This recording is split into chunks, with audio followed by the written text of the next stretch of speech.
बुढ़ापे में भी मेरे ससुर की मर्दाना ताकत इतनी ज़बरदस्त थी कि जब भी वे काम करते तो मेरी सास की चीखें निकल जाती। मेरी सास ससुर से हाथ जोड़कर छोड़ने की माफ़िया मांगती। ये एक मेरा पति था जो जल्दी थक जाता था।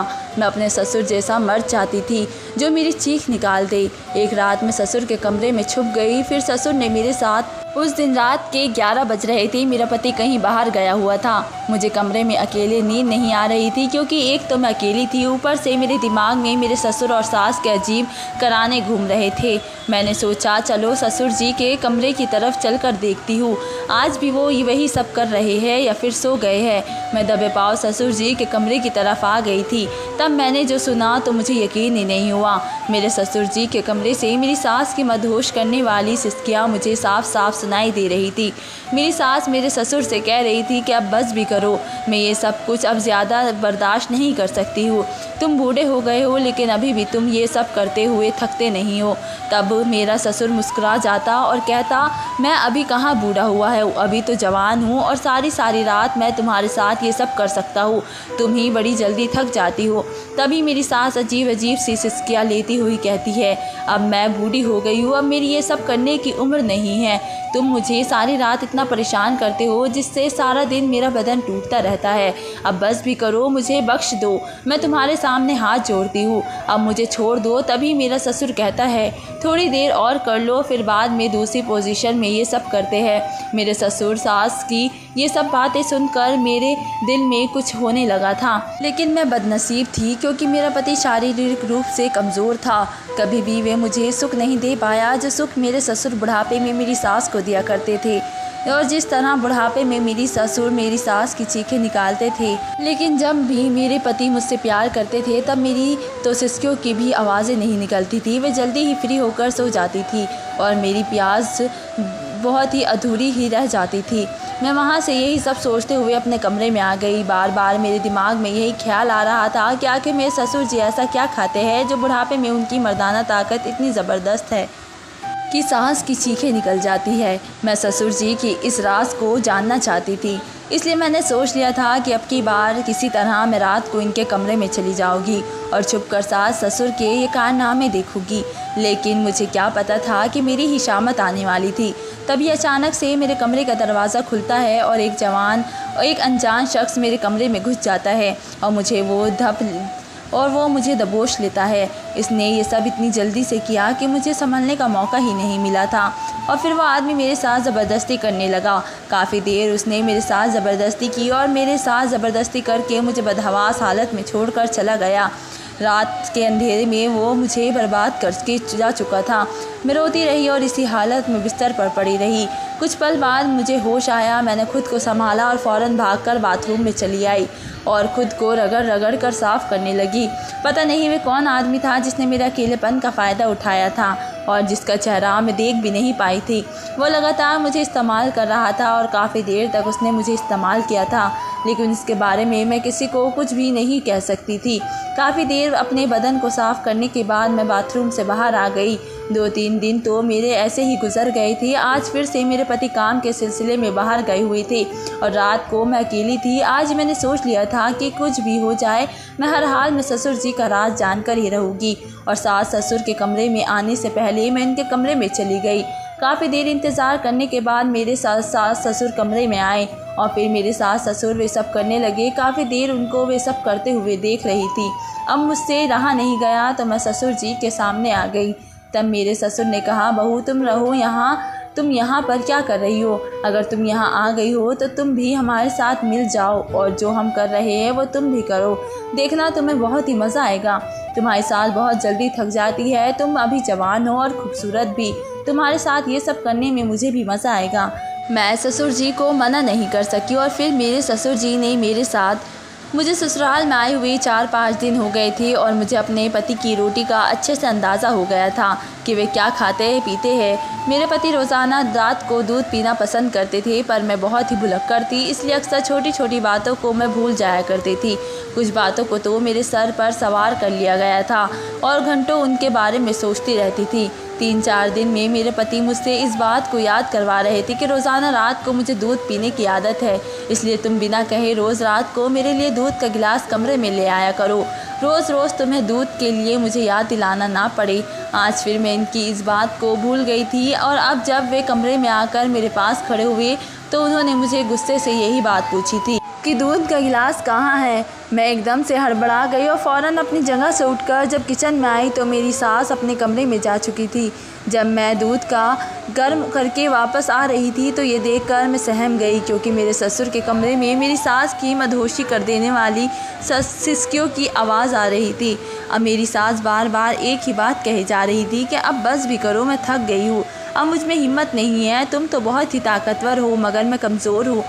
तभी मेरे ससुर की गुस्से भरी आवाज़ सुनाई दी। मेरे ससुर बोल रहे थे कि इसमें थकने वाली कौन सी बात है, अभी से तुम थक गई हो, चलो जल्दी से फिर से शुरू हो जाओ, इधर आ जाओ मेरे पास, अब की बार दूसरे तरीके से करते हैं, देखना इस बार तुम्हें बहुत ही मज़ा आएगा।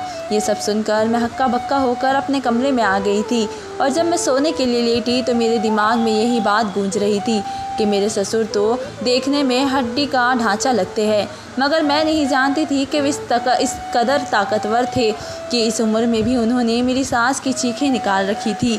मैं भी ऐसा ही पति चाहती थी, मगर मेरा पति तो बहुत ही जल्दी थक जाता था।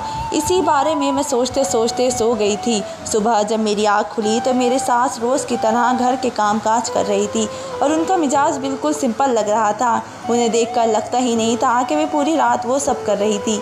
आज ही दिन को जब मेरे ससुर घर में आए तो फ़ौरन ही ससुर जी ने मेरी सास को कमरे में बुला लिया था।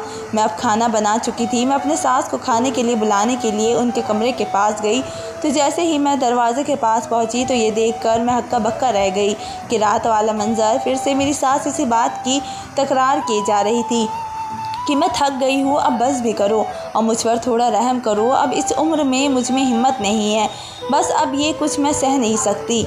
और मैं हैरान और परेशान सी वापस आ गई और किचन में वापस आने के बाद मैं यही सोच रही थी कि आखिर मेरे ससुर भी ऐसा कर खाते क्या है जो इस कदर ताकतवर है। आधे घंटे के बाद मैं दोबारा से उनके कमरे में गई और दोबारा से वही सब आवाज़ें आ रही थी। अब तो मेरे पसीने छूट गए थे और मैं ये सब सोचने पर मजबूर हो गई थी कि न जाने ऐसी कौन सी चीज़ का वो इस्तेमाल करते हैं जिसकी वजह से वो इतने देर तक एक ही काम किए जा रहे थे और इन्हें थकने का एहसास तक नहीं हो रहा था। अब मैं दिल ही दिल में ये जानना चाहती थी कि मेरी सास जिन्हें ऐसा क्या खिलाती थी कि वो इतनी देर तक थकते नहीं थे। मैं ये सब सोच रही थी कि 15 मिनट के बाद मेरी सास खुद ही कमरे से बाहर आ गई थी। कमरे से बाहर आने के बाद उनका चेहरा नॉर्मल था और वो पूरे पसीने में भीगे हुई थी, मगर मेरी सास ने अपने दोनों हाथों अपनी कमर पर रखे हुए थे और हाँफते हुए कह रही थी कि ये कमर का दर्द भी ना जाने कब मेरी जान छोड़ेगा। उनकी ये बात सुनकर मैंने बड़ी मुश्किल से अपनी मुस्कुराहट रोकी थी। मैं उन्हें कुछ कहते कहते रुक गई थी। अब मैं ये जानना चाहती थी कि मेरी सास मेरे ससुर जी को ऐसा क्या खिलाती थी कि इनकी ताकत इस हद तक बढ़ गई थी। उन पर नज़र रखने के बावजूद भी मैं इस चीज़ तक नहीं पहुंच सकी थी, क्योंकि मेरा सारा ध्यान हर वक्त उनकी तरफ ही होता था। मेरे पति अपने बाप से बहुत ही अलग थे, बहुत ही जल्दी थक जाते थे, सोने के लिए लेट जाते थे और अक्सर मैं आधी रात तक जागती रहती थी। हर बार मैं प्यासी की प्यासी ही रह जाती थी, इसलिए मैं अपने पति के प्यार के लिए तरसती रहती थी। तभी मेरा ध्यान अपने सास ससुर के कमरे की तरफ चला जाता कि वो एक भी थे और जो इस बुढ़ापे में भी ज़िंदगी को भरपूर मज़े ले रहे थे। मेरे पति आज की रात भी मेरे हिसाब से जल्दी सो गए थे, मगर मेरे जज्बात पूरी तरह से मचल रहे थे।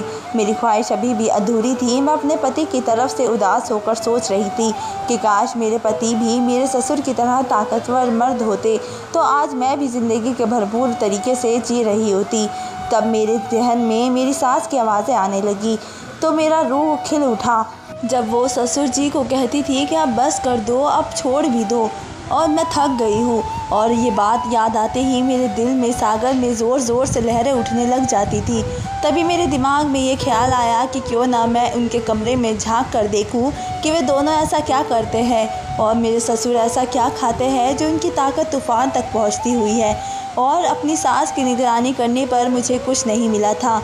तब मैं सोचती थी कि यकीनन वो चीज़ उन्होंने अपने कमरे में छुपा रखी होगी और वो मैं चीज़ देखना चाहती थी। उस वक्त मेरा दिल इन दोनों को देखने के लिए मचलने लगा था कि वो दोनों क्या कर रहे होंगे। तभी मैं अपनी जगह से उठी और सास ससुर के कमरे के बाहर आ गई। उनके कमरे की लाइट अभी भी जल रही थी, इसका मतलब था कि वे दोनों अभी तक जाग रहे थे। तभी खिड़की की बाहर से उनकी फिर से मुझे आवाज़ें आने लगी मेरी सास लगातार मेरे ससुर से कह रही थी कि तुम इस उम्र में भी मुझे नहीं छोड़ रहे हो, जानते हो कि अब मुझे में इतना दम नहीं रहा। और मेरे ससुर का कहना था कि बस थोड़ी देर और बर्दाश्त कर लो, मैं फिर तुम्हें तंग नहीं करूँगा। और मेरी सास फिर थोड़ी देर के लिए खामोश हो गई। मैंने खिड़की से झांक कर अंदर देखने की कोशिश की, मगर खिड़की के आगे उन्होंने पर्दा लगा रखा था, इसलिए सिर्फ आवाज़ ही बाहर आ रही थी, बाहर से कुछ भी दिखाई नहीं दे रहा था।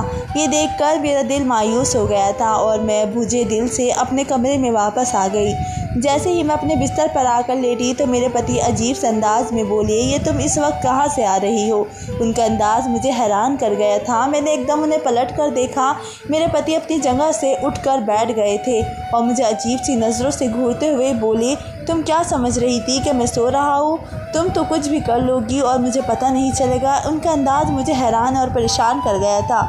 मेरे पति बोले, सच सच बताओ, कहाँ पर गई थी तुम? मैं इस सब से हड़बड़ा कर रह गई थी और कहने लगी कि मेरी तबीयत ख़राब थी, मेरा दिमाग फट रहा था, इसलिए मैं बाहर गैराज में चली गई थी। और इसमें क्या बुराई है कि मैं अपने लहजे में बोली थी, कांपते हुए लहजे में बोली। तो एक पल के लिए मेरे पति चुप हो गए और फिर थोड़े नरम होकर बोले कि तुम्हें किसने कहा था कि आधी रात को कमरे से बाहर निकल के गैराज में जाने की क्या ज़रूरत थी? अगर तबीयत ख़राब हो तो मुझे जगा दिया करना और आइंदा से अकेली कभी भी ये रात को कमरे से बाहर जाने की ज़रूरत नहीं है। ये कहकर वो फिर से नींद की वादियों में खो गए थे, ये जाने बिना कि मेरे दिल में क्या तूफ़ान मचल रहा था। मैं इनके साथ के लिए तरस रही थी, वो भी मुझे समझने को तैयार नहीं थे कि अभी भी मैं प्यासी हूँ, इसलिए रातों को नींद नहीं आती। मेरी फूटी किस्मत, मगर मैं कर भी क्या सकती थी? मुझ में खुद से इनके पास जाने की हिम्मत भी नहीं थी और न जाने कब मैं नींद की सरगोशियों में चली गई। मैं अब दिन रात उन्हीं की आवाज़ें सुनती रहती थी जो मेरे अंदर आग पैदा करती थी और मुझे भी किसी ऐसे ही मर्द की तलाश थी जो मेरी चीखें निकाल कर रख दे। और मैं सोचती थी कि आखिर देखो तो सही कि मेरे ससुर आखिर ऐसा क्या करते थे जिससे सास की चीखें निकल जाया करती थी। एक दिन मेरे पति ने बताया कि वे 2 दिन के लिए शहर से बाहर जा रहे हैं और अब वे घर वापस 2 दिन के बाद ही आएंगे। जब उन्होंने मुझे ये बात बताई तो मेरे दिमाग में एक अच्छा सा ख्याल आया और मैं सोचने लगी कि क्यों ना मैं इस ख्याल पर अमल करूं। मैं इस बारे में जानना चाहती थी कि बंद कमरे में आके सास के साथ क्या होता है। मेरी सास ससुर शाम को खाने के बाद गार्डन में टहल रहे थे और साथ ही एक दूसरे से बातें भी कर रहे थे। मैं इन दोनों को देखकर हैरान रह गई थी। इतना वक्त एक साथ गुजारने के बाद भी इस उम्र में भी इन दोनों में कितनी मोहब्बत है और छोटी मोटी सभी बातें वे एक दूसरे से करते थे। मेरी ज़िंदगी इन दोनों से काफ़ी अलग थी। ये लोग उम्र के इस हिस्से में बहुत ही आगे, बहुत ही अच्छे तरीके से ज़िंदगी को भरपूर तरीके से जी रहे थे। हम दोनों थे जो जल्दी ही फ्री होकर सो जाते थे। उस दिन मैंने जल्दी अपने सारे काम ख़त्म किए और फिर अपनी सास के कमरे में छुप गई। मैं ऐसी जगह पर बैठी थी जहाँ से मैं तो इन दोनों को देख सकती थी मगर वो दोनों मुझे नहीं देख सकते थे। और फिर रात को वो दोनों कमरे में दाखिल हुए। मुझे नींद आ रही थी मगर दोनों को देखने के जस्तजू में मैंने अपनी नींद की कुर्बानी दे दी थी। बहुत देर तक इंतज़ार करने के बाद आखिरकार मेरा इंतज़ार ख़त्म हुआ और फिर जो मंज़र मेरी आंखों ने मैं देखा, मेरा पूरा जिस्म पसीने से भीग गया। मेरे ससुर जी मेरी सास को ज़ोर ज़ोर से, मेरा नाम कोमल है। मेरे ख़ानदान में मेरे माँ बाप के अलावा मेरा एक छोटा भाई था। मेरे माँ बाप भाई से ज़्यादा मुझसे मोहब्बत करते थे। वो मेरी हर फरमाइश को ज़िद और पूरा करते थे। मैं बचपन से ही खुददार और ज़िद्दी किस्म की लड़की थी। उस वक्त कॉलेज में पढ़ती थी जब मेरी सोनिया नाम की लड़की के साथ दोस्ती हो गई थी और वो बहुत ही अच्छी लड़की थी। वो मुझे बहुत ही प्यार करती थी। मुझसे इनकी सबसे अच्छी बात ये लगती थी कि वो अच्छी शख्सियत की मालिक थी और जब वो मेरे हुस्न की खूबसूरती की तारीफ़ करती तो ये देखकर मैं खुशी से झूम उठती थी। कॉलेज में तरह तरह के लड़का लड़कियां थे और हमें बहुत से नज़ारे देखने को मिलते थे जिनमें कुछ ऐसे भी होते थे जो मुझे नज़रें चुराने पर मजबूर कर देते थे। ज़्यादातर लड़कियों के बॉयफ्रेंड थे और जब वो लड़कियां अपने बॉयफ्रेंड के साथ झाड़ियों के पीछे वो सब करती थी, एक दूसरे के हाथों में हाथ डालकर घूमती थी, तो ये देखकर मेरे जज्बात भी उभरने लगते थे और मैं भी उन लड़कियों को देखकर दिल में सोचती थी कि देखने में तो वो लड़कियाँ बिल्कुल मामूली शक्ल और सूरत थी मगर इनके बॉयफ्रेंड इनसे कितनी मोहब्बत करते थे। मैं भी किसी से कम नहीं थी। मुझ में भी कोई लड़कों ने अपने प्यार का इजहार किया था मगर मैं किसी को घास नहीं डालती थी। मेरे माँ बाप ने मुझे बहुत ही ज़्यादा लाड प्यार देने के बावजूद भी मुझे उनके सब मामले में आज़ादी नहीं दी थी। उन्हें लड़कियों का लड़के से दोस्ती करना, बातचीत करना बहुत ही बुरा लगता था। हमारे यहाँ पर आम बात थी, मगर इसके बावजूद भी मेरे माँ बाप ये सब देखकर गुस्सा करते थे। मेरी क्लास में एक लड़का था जो मुझ पर बुरी तरह से मरता था, मगर वे मेरे आगे पीछे फिरता रहता था, मुझसे बात करने के बहाने ढूंढता फिरता था, मगर मैं उसकी शक्ल देखती तक नहीं थी और मुझे ऐसे लोग बिल्कुल भी पसंद नहीं थे। पीछे काफ़ी दिनों से मुझे बुखार था और जिस वजह से मैं कॉलेज भी नहीं जा रही थी। मेरी गैर मौजूदगी की वजह से वो परेशान होकर वो लड़का घर तक चला आया था, तो ये बात मेरे माँ बाप को बहुत ही बुरी लगी थी। जब मैं ठीक होकर कॉलेज गई तो उस लड़के ने मुझे रोक लिया और अपने प्यार का इजहार करने लगा। वो मुझसे कहने लगा कि कोमल, मैं तुम्हें बहुत ही चाहता हूँ। जब मैंने इसे मना कर दिया तो इसने मेरा हाथ पकड़ लिया। उसका हाथ पकड़ना मुझे अच्छा नहीं लगा और मैंने उसे एक सख्त थप्पड़ मार दिया और वे भी वहाँ से घर को आ गई। और वो लड़का रोज़ मेरे घर के पास घूमता रहता, मुझसे बात करने की कोशिश करता रहता था, पर मैं उससे बात नहीं करती थी। एक दिन उसने बहुत ही ज़िद की, बस एक बार मुझसे बात कर लो। उसने मुझे मिलने के लिए बुलाया था। जब मैं वहाँ गई तो उसने फिर से मुझसे अपने प्यार का इजहार किया। मैं उसे मना करती रही, पर मेरी बदकिस्मती थी कि इस पार्क में मेरे पापा भी थे। जो पापा ने मुझे इस हालत में देखा तो बौखला गए और मेरे पास आकर उस लड़के को मारने लगे और मुझे अपने घर ले आए।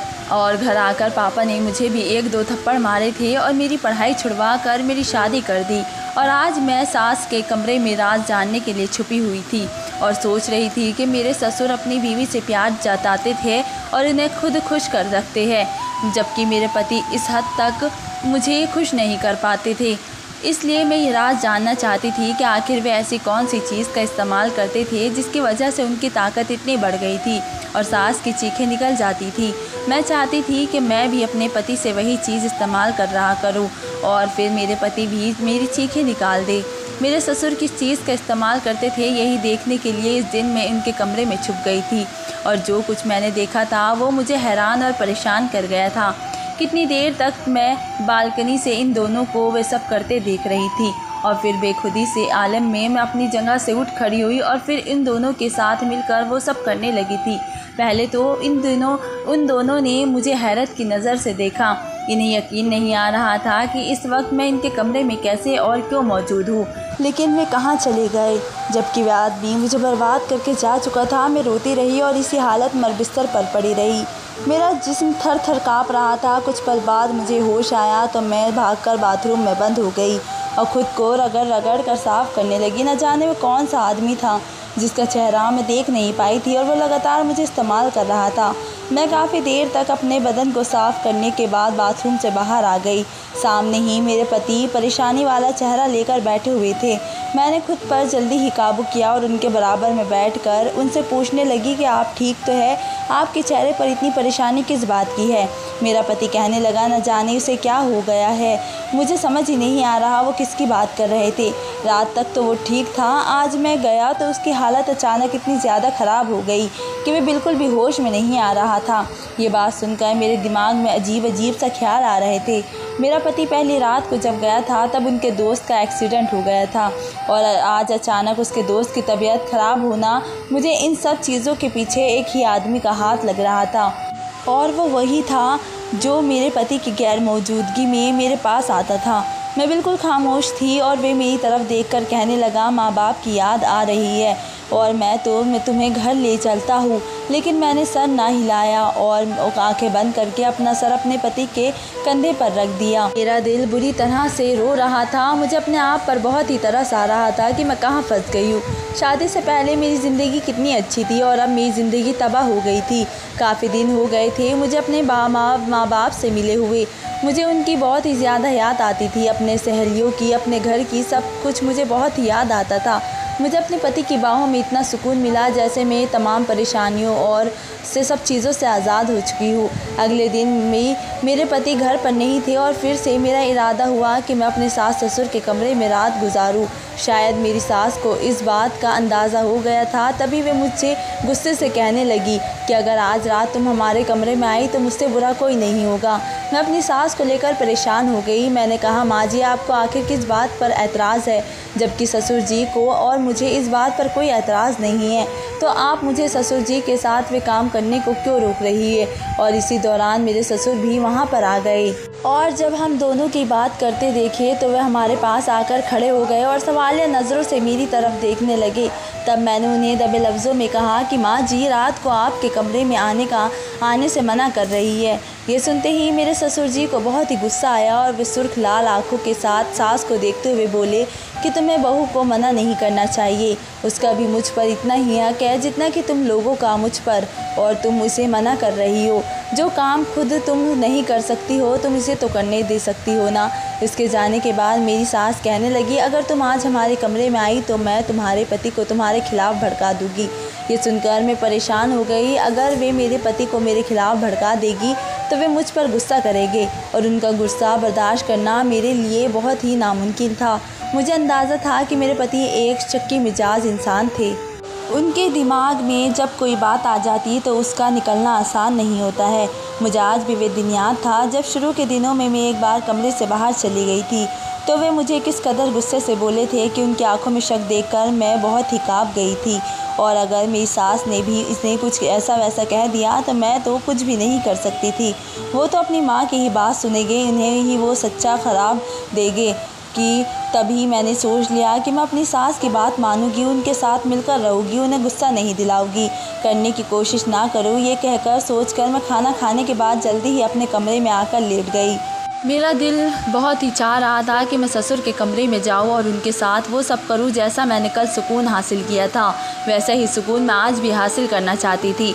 मगर फिर जब मुझे अपनी सास का रवैया याद आया तो मैं डर गई और अपने मन को मार कर जैसे ही सोने लगी तभी दरवाजे पर दस्तक हुई। मैंने दरवाज़ा खोला तो सामने मेरे ससुर खड़े थे। वो मुझे हैरान नज़रों से देखते हुए बोले कि तुम आज मेरे कमरे में आने वाली थी ना, अभी तक तुम आई क्यों नहीं। उनकी बात सुनकर मैं सोच में पड़ गई थी और कहने लगी कि बस आज मेरी तबीयत ठीक नहीं है। मेरे ससुर मुझे कुछ देर खामोश भरी नज़रों से देखते रहे, फिर कहने लगे कि मैं जानता हूँ कि तुम क्यों इनकार कर रही हो। मैंने उनके चेहरे की तरफ सवालिया नज़रों से देखा तो वे मुझे कहने लगे कि तुम शायद अपनी सास की वजह से ये सब कह रही हो, तुम अपनी सास के डर की वजह से मना कर रही हो। नाफिक्र मत करो, वो तुम्हें कुछ भी नहीं कहेगी, मैंने उसे समझा लिया है। अब तुम जल्दी से आओ, मैं तुम्हारा इंतज़ार कर रहा हूँ। उनकी बात सुनकर मैं बहुत ही खुश हुई। सुकून की एक लहर मेरे वजूद में फिर से उतर गई थी। तभी मैं फिर उनके कमरे में आ गई और वो दोनों वही काम कर रहे थे जो काम मैं भी करना चाहती थी। मैं भी फिर उनके साथ शामिल हो गई। आज तो मेरी सास का कल से भी ज़्यादा जल्दी थक गई थी। थोड़ी ही देर गुजरी थी कि सास थकने लग गई और मेरे ससुर को कहने लगी कि आज मेरी तबीयत ठीक नहीं है, आज मैं ये सब नहीं कर सकती। तभी मेरे ससुर कहने लगे कि तुम्हारे साथ मसला क्या है, दिन भर तुम बहुत ही कम वक्त देने लगी हो और जल्दी ही तुम थक जाती हो, फ़ौरन यहाँ पर आओ और अब अगर तुमने अपनी जगह पर बैठी तो मुझसे बुरा कोई नहीं होगा। और फिर मेरी सास हम दोनों के साथ शामिल हो गई। काफ़ी देर तक हम उसी काम में बढ़े रहे। कुछ देर बाद मेरी सास फिर से ही एक तरफ हो गई और कहने लगी कि अब मेरी बस हो गई है और मुझमें हिम्मत नहीं है। उसके बाद हम दोनों वही काम करते रहे और फिर काफ़ी देर के बाद जब मैं थक कर चूर हो गई तो मेरे ससुर खुद ही मुझे कहने लगे कि अब तुम चली जाओ और तुम बहुत थक गई हो। और जैसे ही मैं अपने बेड पर आकर लेटी तो नींद की वादियों में चली गई थी। मैं यही सोचते सोचते सो गई कि आज तो मुझे कल से ज़्यादा सुकून हासिल हुआ है। आज मेरे पति को वापस आ जाना था। मैंने उनके पसंद के रंग के कपड़े पहने थे, अच्छा सा मेकअप किया था और अच्छा सा परफ्यूम लगाकर उनके वापस आने का इंतज़ार करने लगी। तभी उनकी कॉल आई कि वह आज भी वापस नहीं आ सकती, आज भी वहीं पर रहेगी। ये सुनकर मैं उदास हो गई थी। मैंने तो उनके लिए कितनी सारी तैयारियां की थी, आज रात के लिए मैंने क्या कुछ नहीं सोचा था। मेरे सारे अरमान मिट्टी में मिल गए थे। तभी अचानक से किसी की दरवाजे पर दस्तक हुई। जब मैंने दरवाज़ा खोला तो सामने मेरे ससुर खड़े थे। उनकी जब नज़र मेरे ऊपर पड़ी तो वे मुझे अजीब अंदाज में मुझे देखते हुए कहने लगी, बहू आज तुम बहुत ही खूबसूरत लग रही हो। उनके मुंह से अपनी तारीफ़ सुनकर मैं बहुत ही शर्मा गई थी। वो कहने लगे, बहू अब फ़ौरन से कमरे में आ जाओ, मैं तुम्हारा इंतज़ार कर रहा हूँ। मैं उनके कमरे में आ गई और फिर से हम तीनों मिलकर वे सब करने लगे थे। अब मेरा दिल कर रहा था कि मैं रोज़ रोज़ ही ससुर जी के साथ ये सब काम करूं। अगले दिन मेरे पति भी घर वापस आ गए थे। वो मुझे अपनी बेताब अपनी मोहब्बत की कहानियाँ कहानियाँ सुनाने लगे कि वे मेरे बगैर कितने बेचैन थे और मुझे कितना याद करते थे। उनकी बात सुनकर मैं बहुत ज़्यादा खुश हो गई थी। आखिर इन्हें मेरा एहसास हो ही गया था। इन्हें भी मेरी कमी महसूस होती थी। तभी मैंने इनके सीने पर अपना सर रख दिया और फिर सुकून की नींद सो गई। अब मैं रोज़ अपने पति के सोने के बाद सास ससुर के कमरे में चली जाती थी और फिर आधी रात तक हम इसी काम को करते रहते थे। एक रात जब मैं ससुर के कमरे में अपने कमरे में वापस आई तो मेरे पति सख्त गुस्से में थे और मुझसे कहने लगे कि मैंने तुम्हें मना किया था कि तुम रात को कमरे से बाहर मत जाया करो, मगर तुमने मेरी बात नहीं मानी। बताओ तुम कहाँ गई थी? मैं उनके पास बैठे हुए बोली कि मैं आपकी माँ जी के कमरे में थी। ये सुनकर वे हैरान रह गए और बोले कि तुम इस वक्त मेरी माँ के कमरे में क्या कर रही थी? वो शक की नज़रों से मुझे देखने लगी। मैं कहने लगी कि उनके साथ मुझे कुछ काम था इसलिए गई थी। वो चुप हो गई। उन्होंने फिर उसके बाद कोई बात नहीं की थी। अब जब मैं हर दूसरे तीसरे दिन सुकून हासिल करने के लिए अपने सास ससुर के कमरे में जाने लगी तो मेरे पति मुझसे ये बात पूछने लगे कि कौन सा काम करने जाती हो तुम माँ के पास? मैंने कुछ न कहा और वहाँ से जाने लगी तो मेरे पति ने मुझे खींचकर बेड पर धकेल दिया और गुस्से से बोलने लगे। अपने पति को मैं इतने गुस्से में देखकर डर गई थी और डर के मारे मैं बताने ही जा रही थी कि तभी दरवाजे पर दस्तक हुई तो मेरे पति ने दरवाज़ा खोला। सामने मेरे ससुर खड़े हुए थे। ससुर जी को देखकर मेरे पति से काम था, इसलिए ससुर जी मेरे पति को लेकर कमरे से बाहर निकल गए। मेरे पति के जाने के बाद मैंने ठंडी आह भरी। जब रात एक में ससुर जी के कमरे में गई तो शायद मेरे पति सोए नहीं थे। वो मुझे तलाश करते हुए सास ससुर के कमरे में आ गए और वे सब करते देखकर बहुत ही हैरान हो गए। जब हमें रात के टाइम पर योगा करते देखा तो वे कहने लगे कि आप लोग क्या कर रहे हैं? तभी मेरी सास योगा को छोड़कर सोफे पर बैठी और बोली, काफ़ी दिनों से तुम्हारे पापा हमें योगा करवाते हैं। उनका कहना है कि सुबह के टाइम योगा करने से ज़्यादा फ़ायदा है रात के टाइम योगा करने में होता है, क्योंकि सुबह के टाइम हमारा बेसारी रात होने की वजह से डीएक्टिवेट होता है और शाम को 8 बजे के बाद हमारा जिस्म एक्टिव रहता है। इसलिए रात के टाइम योगा करने से बहुत ही ज़्यादा बेनिफिट मिलता है। मैं तो जल्दी थक जाती हूँ, मगर तुम्हारी बीवी और तुम्हारे पापा तो कितनी देर तक इस काम को करते रहते हैं। न जाने ये दोनों क्यों नहीं थकते। ये देखकर मेरे पति ने मुझे मुस्कुराते हुए नज़रों से देखा और कहने लगे कि हाँ, मेरी बीवी बहुत अच्छी है और कभी भी ये उन्होंने खुशी के अंदाज में कही थी। ये सुनकर और मैं शर्मा गई और फिर उसके बाद मेरे शौहर भी हमारे साथ इस काम में शामिल हो गए थे और हम चारों मिलकर रोज़ योगा करने लगे। आज की वीडियो की कहानी आपको कैसी लगी कमेंट करके ज़रूर बताइए और वीडियो अच्छी लगी तो लाइक शेयर ज़रूर कीजिएगा और हमारे चैनल को सब्सक्राइब करें। धन्यवाद दोस्तों।